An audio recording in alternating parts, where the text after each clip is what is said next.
Well,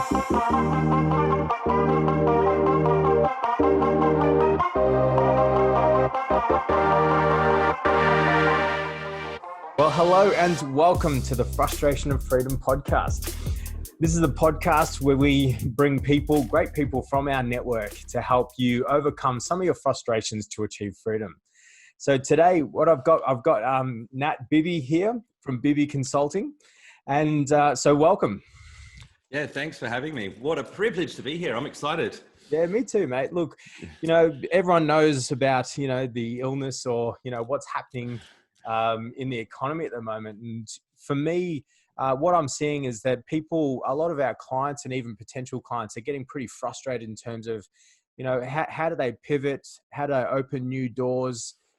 Maybe they know specifically who they want to get onto, but they don't know how to open that door and start that conversation. So, you being somewhat of a LinkedIn expert, I thought would be quite timely to bring you on and to just really talk through some of those frustrations to see if we could help our audience. Yeah, excellent. Okay, well, look, I think that during these times, first of all, you've got to be quite sensitive. Depending on what industry your clients are in, some of them are going to be in a quite emotional or fear-based state.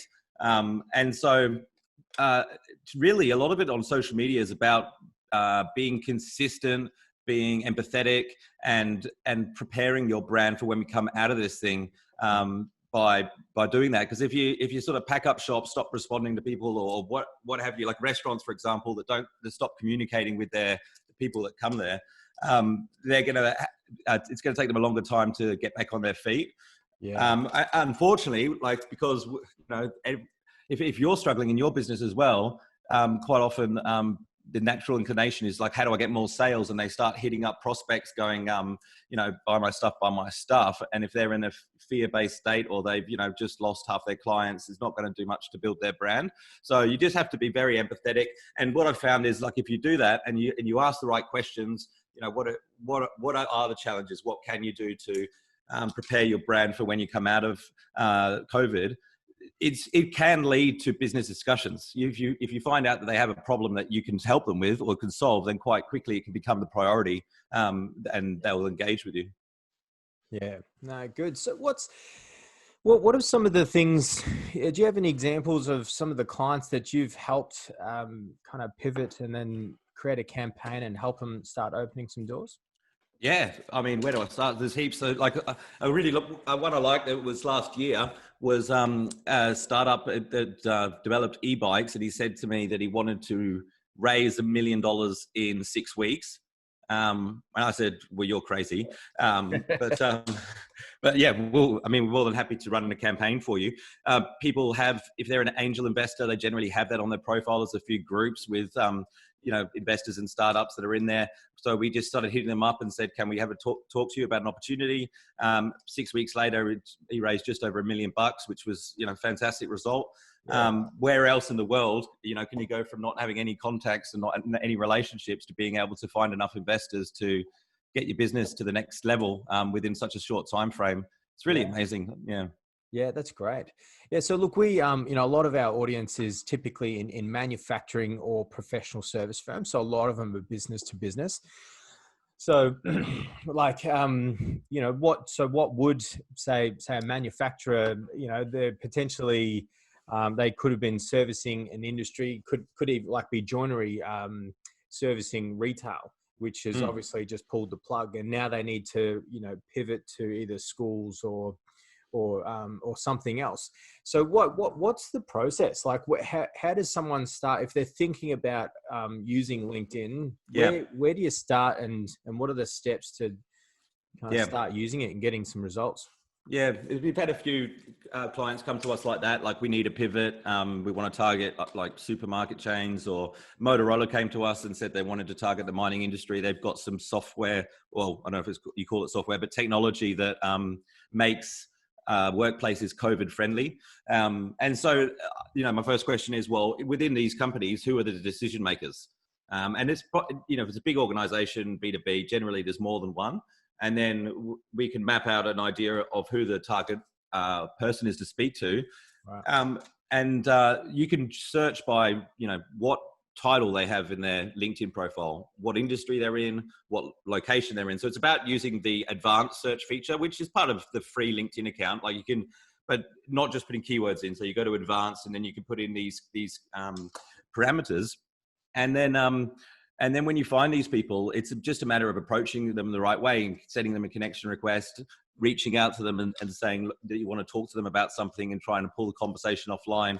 I think what most people do, well, I know most people do this because I see them in my inbox, in my clients' inbox, but they will just say, oh, look, here's our stuff. They start selling straight away without actually taking the time to speak to somebody and find out, first of all, if they're the right person to speak to, and second of all, if they have the need or have a problem in the first place. Like I'm in marketing, so I say to them, "What's your plans for your business? Do you want more clients?" Because if they don't want more clients, I don't really think I can add much value.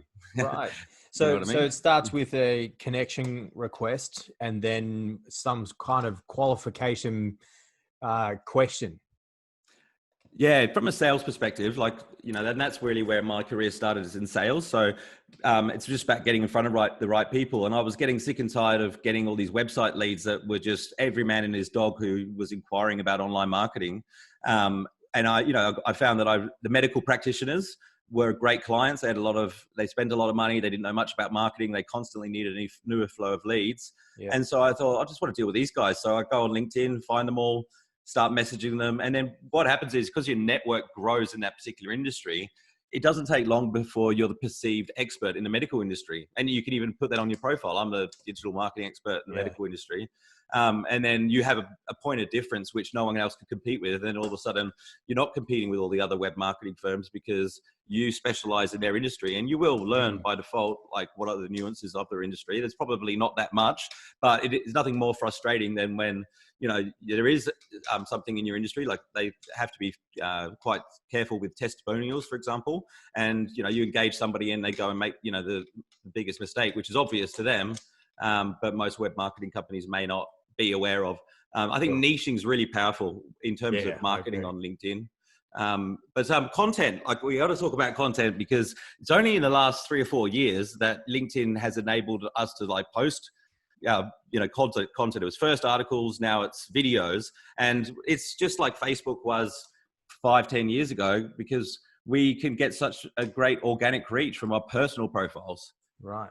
Yeah, because it always when we used to use LinkedIn a fair bit a few years ago, and it was it was quite challenging in terms of posting videos and things like that. It was hard to automate and things. So a lot of that has changed now, has it? Yeah, well, I mean, I think it was only 2 years ago, maybe a little bit longer than that they even introduced video in the first place. And so now they're at the point where there's a few beta testers around the world. I'm one of them, which can do live video. That's following the same trends as Facebook. And then they've introduced LinkedIn stories, but only in Australia, UAE, and Brazil so far. It's interesting. We're one of the early adopters, but they're testing it. And from the statistics I can see on stories, it's going to be very similar to Instagram was at the start when they introduced stories. When it goes global, the numbers will, increase by 30, 40 times. So at the moment, I'm getting like 150 odd views on each story. And so that'll go to 3,000 or 4,000, which is quite a good reach for something like that. Yeah. So you do find that, a lot of people are using it, engaging in it, and then, wanting to almost be okay with being introduced to other people. Yeah, look, that's what they're on there for, is for networking reasons. So as long as you show interest in the other person, like people, doesn't matter who you're contacting, you can be pretty sure that they're interested in talking about themselves. And so showing interest in the other person, rather than, it's tempting to explain, what we do and why they should talk to us. It's very tempting. But you want to make sure that they're interested. I always say to people, you can only tell people 2 things: what they already know, or what they already know they want to know. Otherwise, you come across as a salesperson. You just got to ask questions and say, look, I've had a look at your profile. I'm interested in what you do. I'm curious to find out more about your business, to see if there's an opportunity for us to work together. Something like that. It cuts through the noise. They go, okay, this guy's interested in me, as opposed to, we've won all these awards. Here are our testimonials. We work with this client, this client, this client. start selling when this guy hasn't even asked for the information in the first place. Yeah. Look, we're a big fan of, our clients getting really specific around who it is that they're targeting, whether it's an industry or, just really nailing down, I am a specialist with da da da da. Like, for us, it's manufacturing and professional service firms. So like, I think if clients are really specific on that, then they can turn to something like LinkedIn and say, well, let's look for manufacturers that have, 15 or more employees, and then potentially just target straight at the owner, for example. Exactly. Yeah. Yeah. We find that we get just as good results when we go right up to the top of the food chain as we do, C-suite executives, as we do smaller businesses or, employees. So I think, well, if that's the case, then you just go from the top down. You're better off getting referred to the, purchasing manager from the CEO than the other way around. Yes. Yeah. No, good. And so what do you, is there a combination of, direct messaging, asking some questions around them, some qualification, and content? Is that what you're saying? Yeah. So I think, what's the balance there? Well, I mean, it does depend on your priorities, but the direct messaging is the way to get immediate leads. And, I think that those questions, those qualifying questions should actually happen over the telephone. So the idea is you just are like, you're only asking for one thing, and basically you're asking for a conversation with them, pulling the conversation offline, which means then you've taken the relationship to another level. You've got more control over the sales process. And if they commit to a call, then, you can just say at the start, the purpose of this call is for me to find out a bit more about your business, see if there's a good fit for us to explore further or not. Is it okay if I ask you some questions? And people like that, so it's just a matter of like being empathetic and building a relationship. And then with the content play, like people think, oh, I'll post a video and then I'm going to get all these leads. It doesn't really work like that. It's more so building a brand, because you're just educating the audience over time about what you do. And they, hopefully, if the content's reasonable, they'll like you and trust you, which means if they like you and trust you, they're more likely to do business with you than the next guy. It's just the same as, the old days, Coca-Cola used to do billboards and ads on TV, and every ad, it's an impression, and in your subconscious, you'll remember them. And if you like and trust them, then you'll buy Coke. So it's the same thing with us. I mean, it's called the mere exposure effect. Basically, mere exposure effect is a psychological phenomenon that says, more time a brand is exposed to, customers exposed to your brand, the more likely they are to do business with you. And they say that these days we need around 25 exposures in order for somebody to like and trust you enough to want to do this. So you find that, like C-level execs, they're scrolling through LinkedIn now, looking for content and engaging. Well, yeah. In the last 18 months, the amount of time that the average person spends on LinkedIn has gone up by 300%.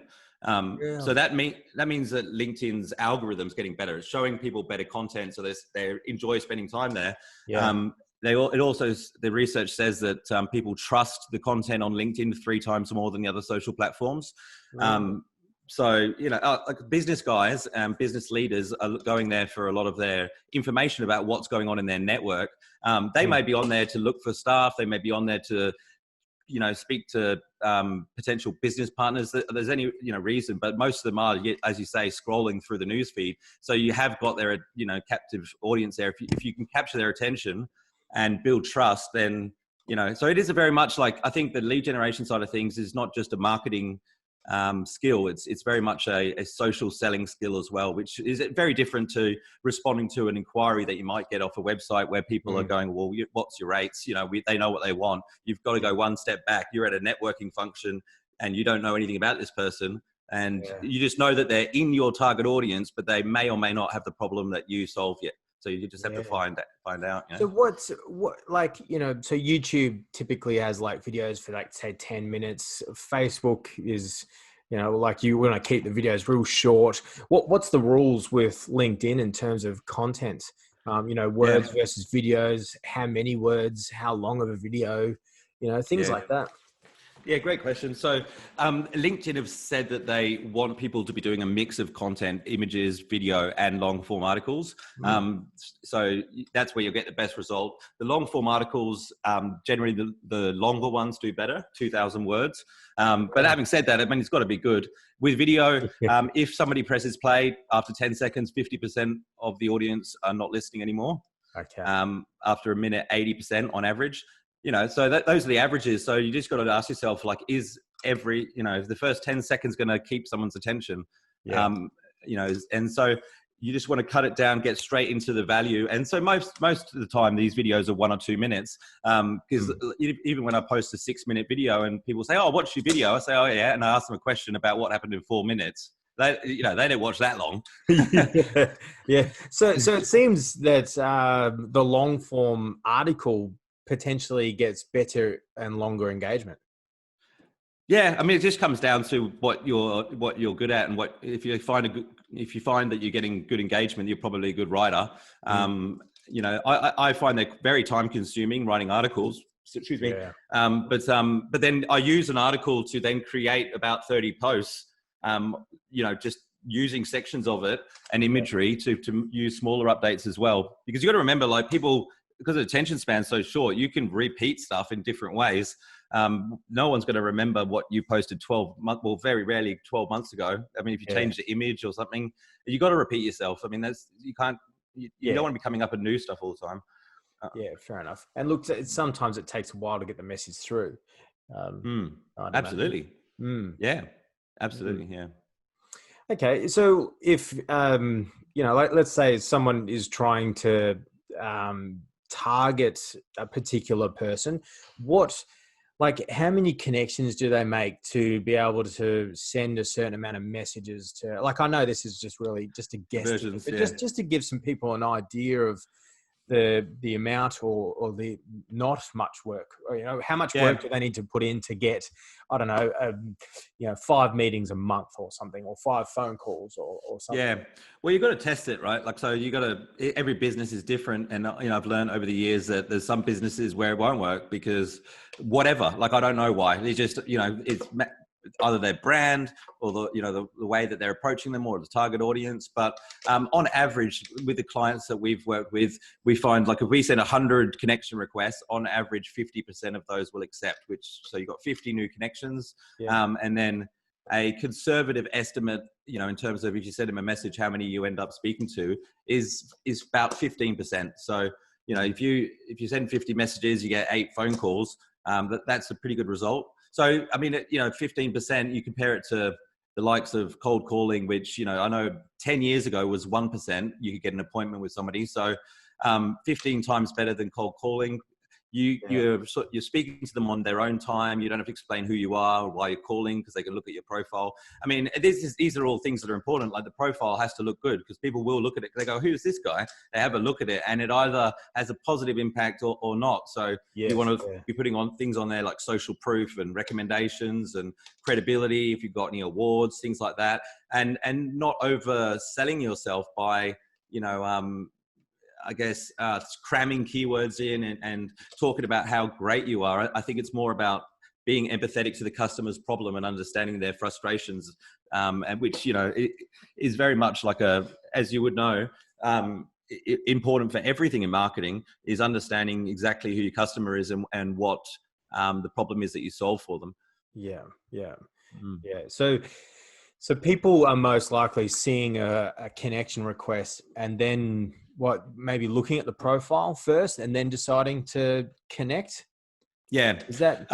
Well, they probably, I mean, if they're anything like me, if they don't get a customized connection request, like if it's just, you just press connect, they may not even look at your profile.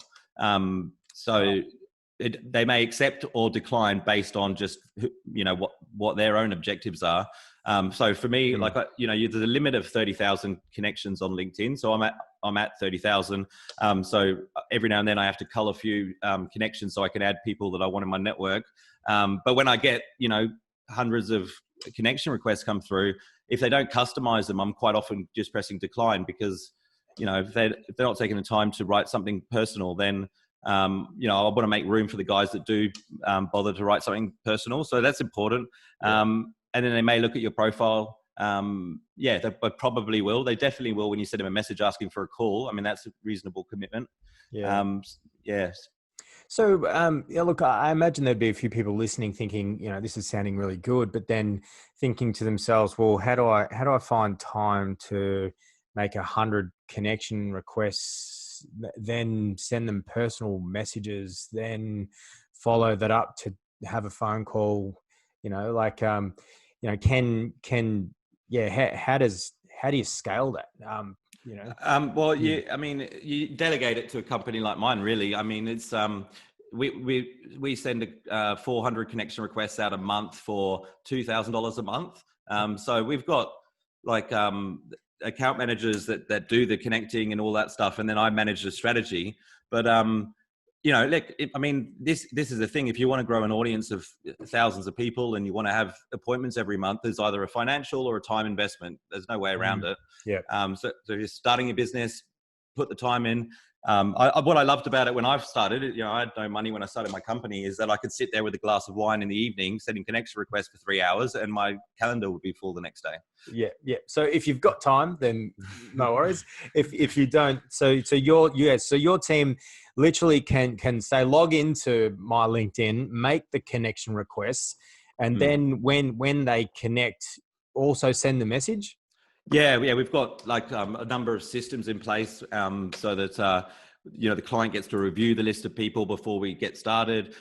We've got scripts that get approved in advance. There's nothing that's left to initiative. And then essentially, like when the prospect comes back with a phone number, they go into a lead spreadsheet, and the client can follow them up. So we take all the legwork out of them, but then also supervise the strategies to make sure they get the best outcome. I mean, it doesn't always work. I'll be honest with you. Like, some businesses it doesn't work, but I always say, look, this is what we've got results in the past. These are some examples of the clients. Is there any reason why you think your business wouldn't achieve the same result? And then it's really up to them to decide whether or not they want to give it a go. Sometimes after a month or two, we need to pivot the target market or pivot the messaging a little bit. And then we find that we get the result. But I think because we're measuring every step of the way, we know what the connection request conversion rate is. We know what the message conversion rate is. I think we can isolate the problem area and fix it quite quickly. The challenge is with most of the people that come through my training and companies that come through my training is like you say, first of all, they don't implement, they don't give it the time it deserves. Or, they get something silly wrong, like the messaging. So it just saves them a lot of going through a steep learning curve. I personally couldn't sit there and send a couple hundred connection requests for my own business. I used to, but I have to delegate it. And it's a psychological thing as well. When it's your own profile, you're like, oh, nah, not that guy. Oh, I should write something else for this guy. I should write this. Whereas if it's delegated, it's just going bang, bang, bang. They're all getting the same thing. It's still very personalized because it's targeted. It's all one industry. You obviously use their name. So it doesn't look like it's done to hundreds of people. That's designed that way. But if you delegate it, then, you find that it just gets done like clockwork. Yeah, no, good. And so, because you mentioned the strategy, tell me a bit about like the support you give in terms of strategy. Well, my outcome is to make sure that our clients are all getting a return on investment. It's not my responsibility to get to achieve that outcome, but I know that if they're getting one, they will stay with us for a long time. So, I'm constantly looking at the volume of leads and the quality of leads and getting feedback from the client as to how their conversations are going. Because if I can offer some guidance there, then that'll help them as well. But most of our clients have got quite a high lifetime value of their clients. So, we've had solar energy companies that within 4 weeks have closed a $14 million contract, So you don't need a lot of them because it is all your, what I call the A-grade premium clients that we're reaching out to. Yeah. So the setup of the strategy is really who you're targeting, what's going to be the message, what's the opening, the custom connection request, how you then encouraging that person to give you their number so you can call them and speak to them. Basically, it's just figuring out what that's going to be to potentially get the best result. Yeah. And over the years, we've tested so many different approaches that we've got a pretty good idea as to what to write to get the best conversion rate, down to the last word. So it's just, making sure that it's in line with the client's objectives, and then we go for it. And sometimes people say to me, well, that wouldn't work. If you wrote a message like that to me, I wouldn't respond. And I'm like, well, not everyone responds. There's still a conversion rate, Yes. but you don't need everyone to respond to get an outcome. No, that's right. Yeah, no, good. And then, so in terms of creating content, how do you extract some of the goodness out of someone that's busy as well? Well, I mean, you're doing it now, obviously. Great way to do it is to think about who your audience is. Again, what they're interested in, what their frustrations are. If you're not sure, ask them, speak to them, and just say, like, who do you follow? And and so you could do it by doing interviews like this and adding value. You can do it by like if you do talks or webinars, or quite often, with a client, we'll sit down with them with a videographer, and I'll interview them with a specific set of questions that I know will drive engaging content, because they're likely to be relevant to other people as well. And then each question and answer can be one video. So I think you should definitely be thinking about recording or doing all your content at one time in advance for like the next 3 months, and then like editing it and all that sort of stuff, getting it ready, and then getting a calendar put together, a content calendar, so you know what you're posting, what day and when. There is a resource on my web. I know you're going to ask me this at the end, but there is a resource on my website. I just finished an ebook last week called 100 Killer Social Media Content Ideas. Yeah. So you could check that out if you want some ideas of how to create content. But I just think it's very important that you do it in an efficient way as well as effective. So, that's on Bibby Consulting Group, is it? .com.au. .com.au. Yep. Yeah. And just on the front page? Under resources. Yeah, cool. Yeah. Okay. Yeah, good. And so is that something your team helps with as well, like the creation of content and then the posting? Yeah. So we create the content up front with the client with one of those interviews, which it really helps them, because a lot of them aren't comfortable in front of the camera, and I can ask them engaging questions, and then the video editors, subtitles, they do intro, outro, they chop it up into about 40 videos. They create quote images as well. And then a copywriter sits down, writes all the caption, and then every month that they get a content calendar with all the posts, when they're going to be posted in advance, that they get approved, and then our team basically upload the posts on the day at the optimum time. So it does happen like clockwork. I always encourage clients to post additional stuff as well about what they're up to. That always, helps. But we're able to, because we're growing their audience at the same time, they're getting more and more engagement every month. Because, it's not like Instagram where whoever follows you. On LinkedIn, you can actually invite people to be in your network, which means they're more likely to see your content. So you can have an extremely targeted audience, and the social database is an asset to the business. I think it's more valuable than an email database, because emails, 30% of them expire after 12 months, like they've changed their email address. You don't change your LinkedIn account, do you? No. Yeah. And it is just getting harder and harder to get through on email. And I think the email providers are getting better and better at identifying any kind of group emails that are being sent out and putting that into spam. So, yeah. Well, I mean, the kids are using Facebook and TikTok accounts at school now, right? Instead of email addresses. So it's only going to go one way. Well, that's right. Yeah. No, perfect. Well, look, I think you've pretty much covered all my questions. Is there anything else that you can think of that is worth adding before we wrap up? Yeah. I think like if there's anybody listening that has an organization which they're scaling. Have I frozen? The image has, but the sound is fine. That's strange. Okay, well, I'll keep going with the audio. So if anybody's got a bigger organization that they're looking to scale, you have to look at LinkedIn advertising. It's definitely a very scalable way to grow a business. And they've got a lot of the features that Facebook has. LinkedIn now has as well: website retargeting, lead generation forms. Really? So definitely don't ignore LinkedIn ads. 3 years ago, so you can place LinkedIn ads to a target audience as well, and then you can also retarget people that are in your network, basically.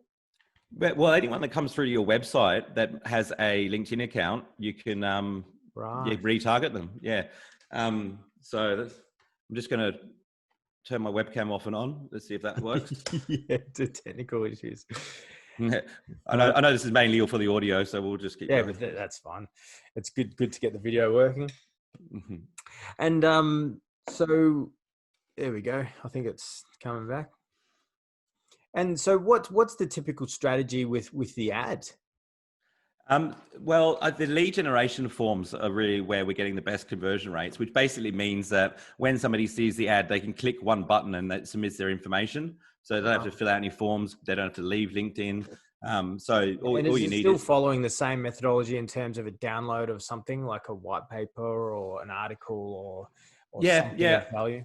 Yeah, or just register your interest. I mean, you can. It could be like even real estate. New projects. Register your interest in this development. I mean, it's got to be compelling enough for people to want to have a reason to submit their information. Yeah. But if you're targeted and you got a good message, then it's extremely effective. Yeah. So would you say, step one, define your strategy and then start connecting and growing your connections, whilst getting some instant kind of, people to actually call and start generating some business. 2, you start creating some content to support your LinkedIn network. And then 3, then you can start placing some ads and some retargeting of ads to all of the people that have been seeing your content and the connections you're making. Yeah. You can also if you think about it, like you're connecting with all these CEOs of mining companies, for example. Not only are they going to see your content, but you're also going to see theirs. So, like a lot of these guys, they might not necessarily. Maybe they get like a lot of engagement, maybe they don't. But if you take the time to comment on whatever they're posting and engage with their content, it releases dopamine or oxytocins or endorphins in their brain, which means they like you and trust you more as well. So you build a relationship that way. So it's worth spending time in the newsfeed. But the problem is most people, when they go onto LinkedIn and they're like, I'm going to do some LinkedIn work, they scroll, like you said, but then they go look at their invitations. And they're like, oh, I've got 20 invitations, accept, maybe reject a couple, but they're just being reactive. So when they build their network, it's all mainly salespeople and recruiters. So when they log into LinkedIn, what do they see in the newsfeed? They just see crap from people that aren't in their target audience. Whereas if you're proactive and you're building a really targeted network, like a lot of our clients, they look at their newsfeed and it's all CEOs of mining companies. So it's very easy to start engaging with their content and know that it's going to benefit your business. Yeah, that's great. Yeah, so even being proactive in supporting or commenting or liking content of the people you're wanting to get the foot in the door is, it's almost like that a fourth part to the strategy. Mate, they'll love you if you always comment. If you always comment on their stuff and they're taking the time to post it, they will love you. They'll buy you lunch. Yeah. Oh, good. Yeah, good. Oh, all right, Nat. Look, thank you so much. I think you definitely answered a lot of my questions, which were questions for our clients and myself. Look, if some of the audience they want to reach out and get in contact with you because maybe they don't have the time but want to potentially continue the conversation, how's best to do that? Well, I think, whatever way they like to consume content, I'm there. Kind of Instagram, Nat Bibby, LinkedIn, obviously, I'm on there, Nathanial Bibby. We've got the Nathanial Bibby podcast, which is on, all Spotify, iTunes, Google. And then YouTube, I've got lots of my keynotes and live training is up there. There's a lot of value on my YouTube channel. There's almost, I think it's about 700 videos. We got last month, we had 100,000 views on the YouTube videos. Okay, great. So that's going really well. Yeah. Oh, good. So follow me wherever you like to consume content. Wherever you like to consume content. Yeah. Perfect. Awesome. All right. Well, look, thank you very much for coming on today. Yeah, look, I think the content was very valuable. So thank you very much for your time. No, thanks for having me. No worries. Good on you, mate. Cheers. Ciao.